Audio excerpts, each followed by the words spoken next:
Hi, all. Welcome back. It's Dino the Ops Guy, and this is Production Management and Practice, or I've also called it Stardew Production Management 101.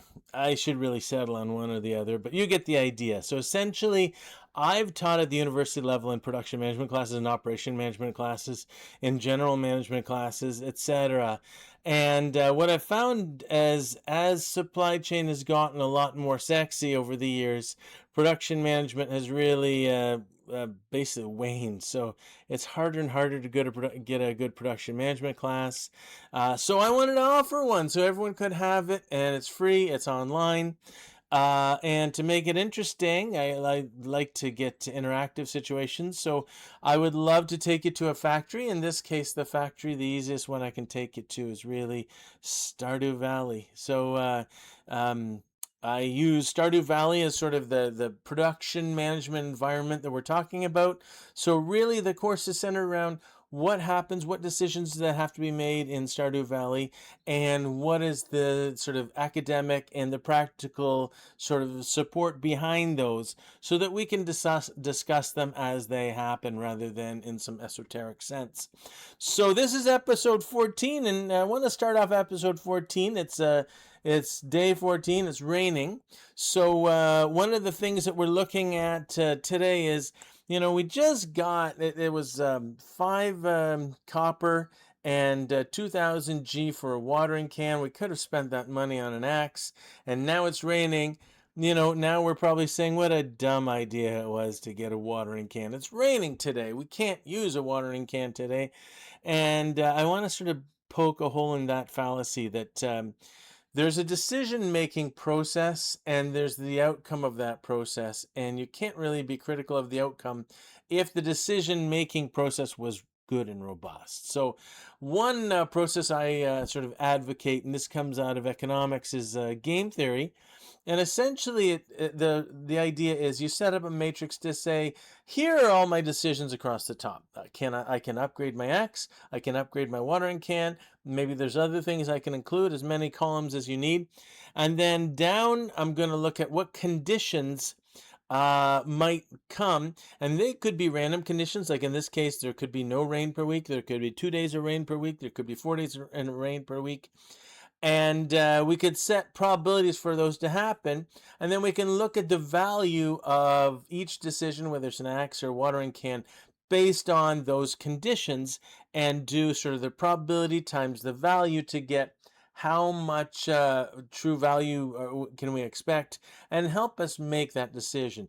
It doesn't have to be random, though. It could be, and the idea of game theory is, there could be another player with some sentient sort of knowledge, cognition type thing to say, maybe the decision is, do we enter a new technology or not? And we have down the side whether our competitors enter that technology or not. And if we enter the technology and they don't, then we do really well. If we both enter the technology, we don't do as well. And then we can look at, from their standpoint, what value is in it for them to do that, and then use those values to sort of set, do we think they're going to do that? Do we think they're not going to do that? So instead of a true probability, it's sort of this hedge to say, we're pretty sure this is how they're going to react to that. Either way, we can do the value times, the sort of the value down of our decision versus some sort of probability matrix to say this is how realistic we think that's going to happen to give us an outcome. Once we have that answer, if we don't like that answer, then we have to go back to the decision process and say, what did we miss in the decision process? Was there another decision we could have included? Is there another condition? Is there another, sort of a mix between two conditions, some hybrid we should have considered, etc.? But at the end of the day, what comes out of this should be valuable, should be viable. That notwithstanding, so we can decide that, yes, maybe it was a good decision to buy a watering can, but now that we've invested in it, we should use it every day because it's really expensive. Even on days that it's raining, we should use it because it's really expensive. And this also you can associate with sort of the overhead argument where, It costs so much for electricity. It costs so much to bring people in.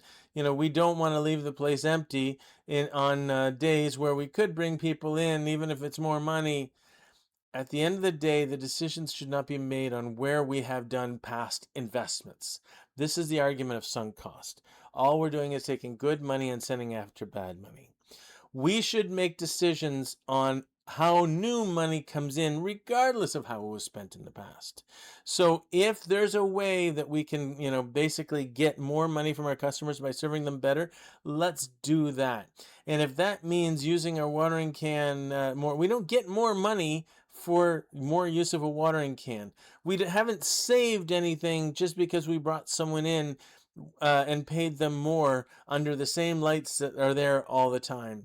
So essentially, focus on the best way to get money by satisfying the customer, regardless of past investments. And that's how we're going to be most successful. And that's the story of sunk cost.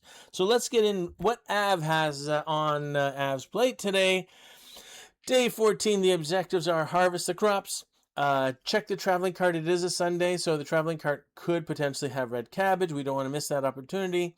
While you're down getting the cart anyway, it's a rainy day. We can only get catfish on rainy days. We don't have to get it today. There's plenty of opportunity.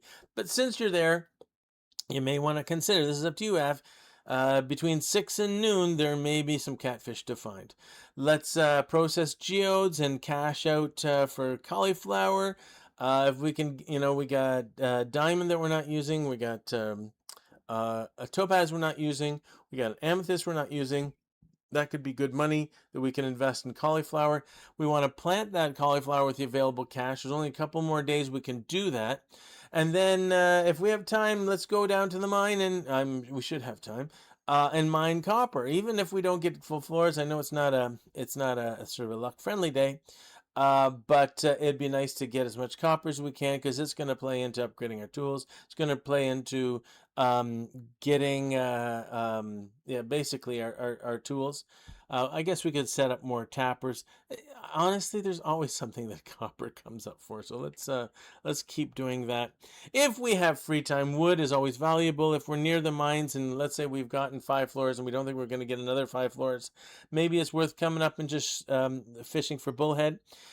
If we can find leek, if we forage for ocean items, that's great. If we forage for regular items, it's okay. But if we can find leek, that's a good thing, because that closes up our bundles. So that is sort of how we lay out. Hopefully you can make sense of this, Av. And at this point, I'm going to turn it over to you, bud. Take over. Okay, thanks, Dino. We are back. It's a rainy day. Hi, Meow. Weather report, of course, is going to be partially cloudy tomorrow, which pretty much means sunny. We're not going to get a lot of spirits today. Spirits are not in guard favor, and we learn how to cook coleslaw. So let's harvest. Well, that was a big harvest. We'll put that parsnip in a good spot to be sold. And then we will head out. I wonder if this rice is... Oh, it is ready. Oh, we're going to harvest some rice too. Unmilled rice. So we should actually clear out the crab pots as well. But then the plan is to get to the cart, because it is Sunday. Fridays and Sundays are for carts. That's just the way it is. We probably want a little more. 18 is a lot, but we probably want a little more bait. When it comes to ledger, bait is one of those things I've been tracking on the ledger, but I don't think I'm going to track it anymore. Bait is used in the crab pots. It's used in the fishing rod, and I can't see how much in the fishing rod, how much gets used. So I think it's just going to be a non-inventory item. I don't think it's going to make or break my decision, so I'm probably going to be okay with it. Okay, cart. We got some rainbow trout. We got a copper. We got a goat cheese, a little bit of goat milk. So the rainbow trout isn't as valuable as the tiger trout as far as bundles go. There's no rainbow trout in the bundle, but there's a tiger trout. It's sterile cousin. As well, goat cheese, that's part of a bundle that works towards the greenhouse, which would be great, except there's a whole bunch of other ways to get to the greenhouse. I don't think investing in goat cheese this early makes any sense, especially since we didn't have the money. So far we've bought some, we've fished some green algae and some newspaper, not getting a whole bunch of big return. However, this fish looks interesting. The bouncy pattern. It could be catfish. It certainly's got that sort of crazy bounciness that you'd expect, and we even got the treasure on it. So hopefully we don't lose the fish after getting the treasure. It is a tough fish to track.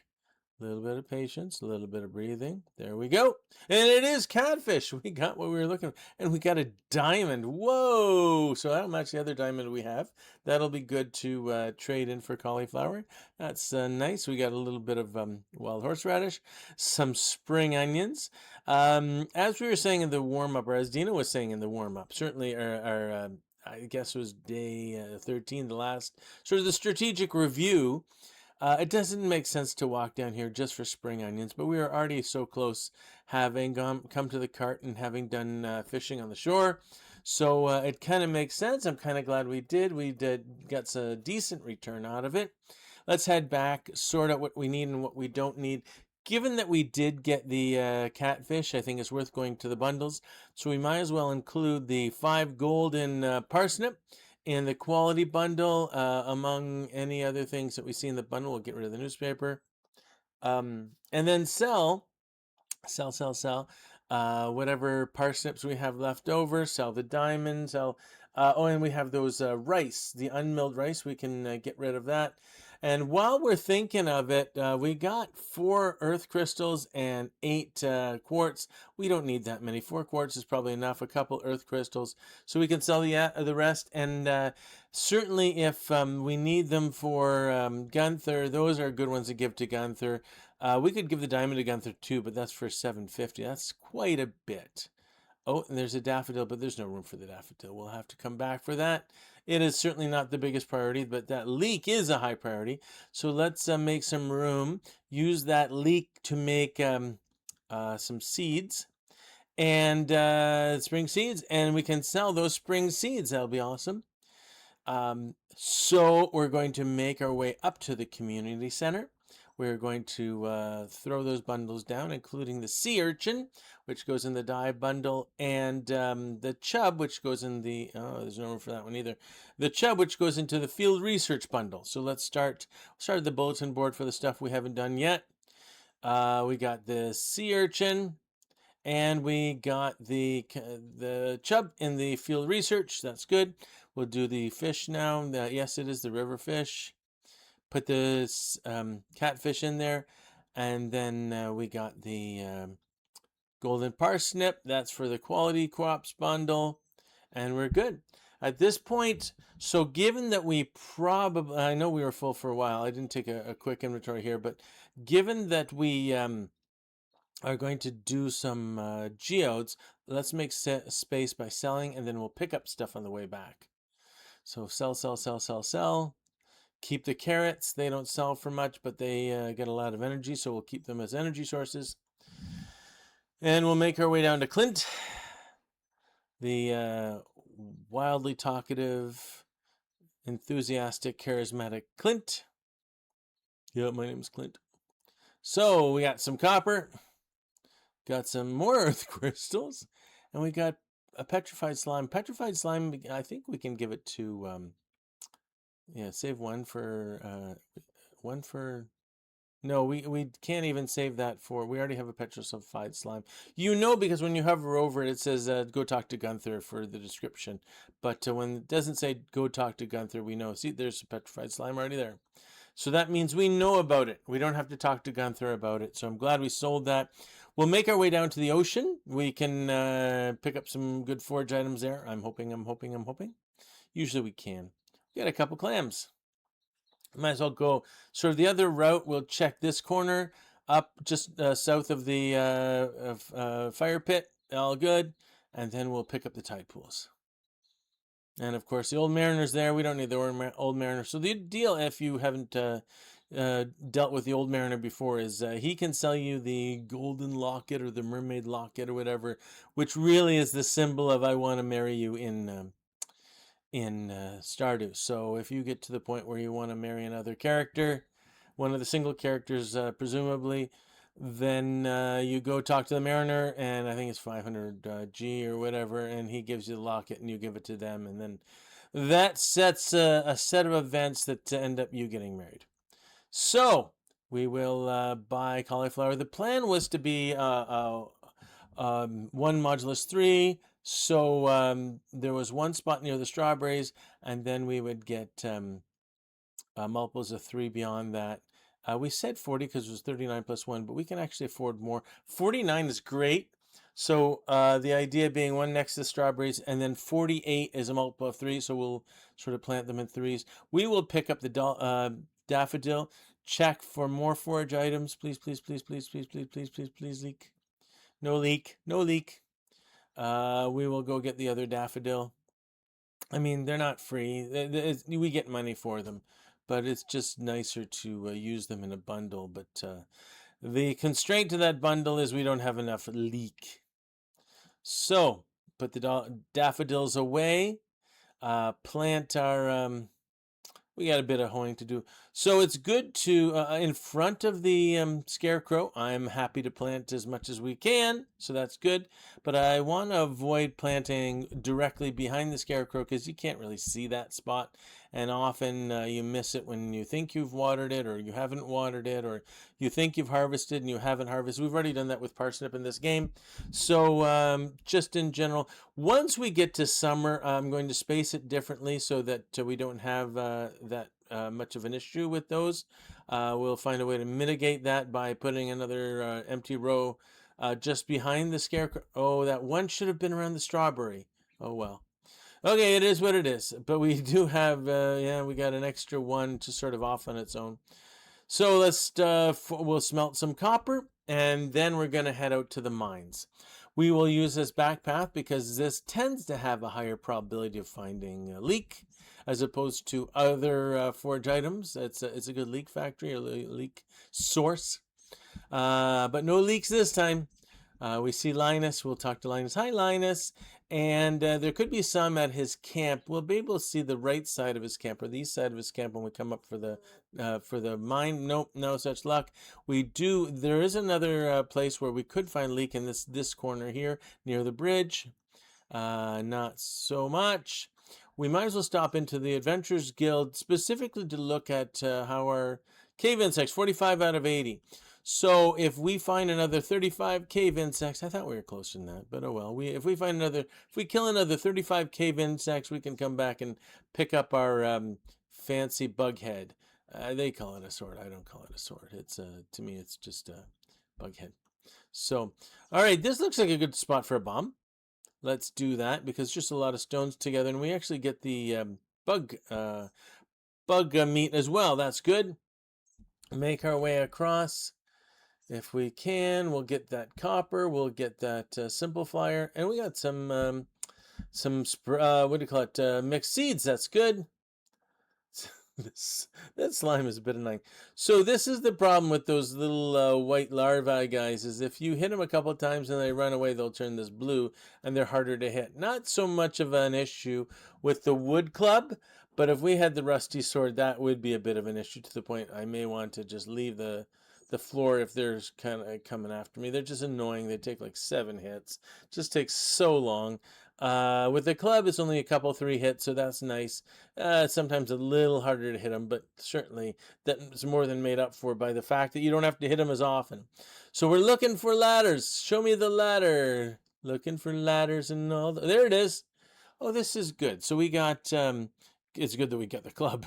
We just got to plow through all these. We got a rubber boots. So rubber boots are 1 immunity but no defense. What we're wearing is 1 immunity, 1 defense. So we're not going to trade that. We can sell those rubber boots for like 50 G, but it's kind of like a bottle return. It's not like we're going to run out and do it right away. We'll just leave it in the inventory until we get other things to return, and we'll return it at the same time. Let's get these guys. The big ones don't seem to be annoying until they make little ones, and then they're very annoying. We'll get these last two, and then it's off to floor 28. A little bit of copper here. Let's make our way down. We do need that to get through. And we got another topaz. That's awesome. So again, if we, oh, there's no room. Let's eat the carrot to make room. So the issue with, if we put a bomb there, that's going to be good for everything. With a topaz, we can give it to Gunther, and that'll help, but we can sell it for 80. Given that we have two, we'll probably do 1 and 1 or whatever the case. So we'll make our way through. There's a bit of copper around, and I know there's some coal at the end because it's the first time on this floor. It's in a coal hopper or mine cart. There, and we got some more mixed seed. That's awesome. Oh, we got to use the right tool. Come on. Come on, Ev. Oh, and it is midnight. We saw that sign. Oh, and now we're on 29. We're so close. If we could get one more floor. I think. Oh, this swarm is not going to help me. No, I think I give up. We're getting out of here. It's a bit too late to be playing these games. And the bugs keep coming. And the bugs come on. And the bugs come on. All right, let's get out. 1250. We got a hoof. So let's get rid of the boot. Let's get rid of the bombs. Let's get rid of, we don't have to worry about the food. We can leave that food here. We'll keep the carrots for ourselves. Let's go. Now the trick is to go smooth. It only takes, we said before, about 40 minutes. So we should have no trouble doing it. Unless, of course, we get caught somewhere. Well, kind of like there. So let's get going. So we'll make this turn without getting caught. Very good. Run behind this set of trees and then up to the sidewalk, and we get the advantage of the sidewalk. It's still 140. Well, we should put the seeds at least on the top because the time is standing still while this chest is open. But I still don't. I think it's going to be tight. All right, let's do it. 40. I think we can do it because it's already tilled. It's raining, so we don't have to worry about watering it. Just place it down. Good, good. Oh, I hate when that happens. That's not fair. I was being good. Okay, tomorrow's weather. It's going to be clear. And then it says we'll have some extra luck tomorrow. Back to you, Dino. Okay. Thanks, Av. Av is sad. It was a good attempt. Certainly we got a lot of stuff done. That's good.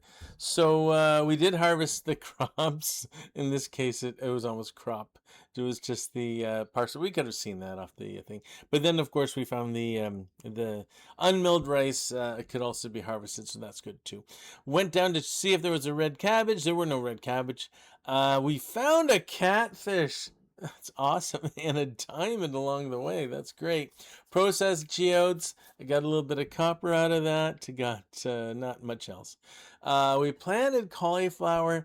We missed the opportunity to match up that one with the strawberries, but that's okay. We matched up with two of the mixed seeds. However, we planted them so late at night, we can't tell what they are, whether they're parsnip or cauliflower or potato. We'll figure that out later. We got a fair bit of copper, and as far as the free time, we didn't have a lot of free time. We did find one leak. And that was on the sort of the side near the bus stop there. So that wasn't a big investment of time. That worked out very, very well. So that's it for day 14. Hopefully that worked out well. We tried to tie in the rain with the regret, if you will. It's to get into a discussion of sunk cost and the notion of how game theory can prevent bad ideas, or at least create a structure so that we're sort of covered on ideas, covered on outcomes, kind of thing. So again, if you have comments, please let me know. We did the last episode as sort of an all theory or all slideshow, no game. I don't know if that went well, or if you really, really, really, really, really like the game side of it, or what kind of mix works. So love to hear that. Otherwise, this is Dino, the Ops Guy, signing off.